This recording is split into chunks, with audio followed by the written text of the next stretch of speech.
ਆਹ ਦੇਖੋ ਵੀਰੋ, ਕਹਿੰਦੇ ਨੇ ਵਿੰਡੋ ਏਸੀ ਦੀ ਗੈਸ ਕਿਵੇਂ ਲੀਕ ਹੁੰਦੀ ਹੈ, ਕਿੱਥੋਂ ਲੀਕ ਹੁੰਦੀ ਹੈ। ਆਹ ਪੱਟ ਲਿਆ, ਆਹ ਪਾਈਪਾਂ ਅੰਦਰਲੇ ਕੋਇਲ ਦੇ ਅੰਦਰਲੇ ਪਾਸੇ ਹੁੰਦੀਆਂ ਨੇ।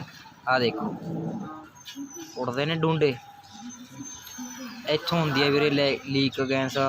ਇਹਦੀਆਂ ਪਾਈਪਾਂ ਝਰ ਜਾਂਦੀਆਂ ਨੇ ਅੰਦਰਲੇ ਪਾਸਿਓਂ, ਦੇਖੋ ਮਾਰਦੀ ਫਰਾਟੇ ਜਿਵੇਂ ਨਾਗ ਮਾਰਦਾ। ਇਸ ਲੋਟ ਹੁੰਦੀ ਹੈ ਵੀਰੇ ਵਿੰਡੋ ਏਸੀ ਦੀ ਗੈਸ ਲੀਕ।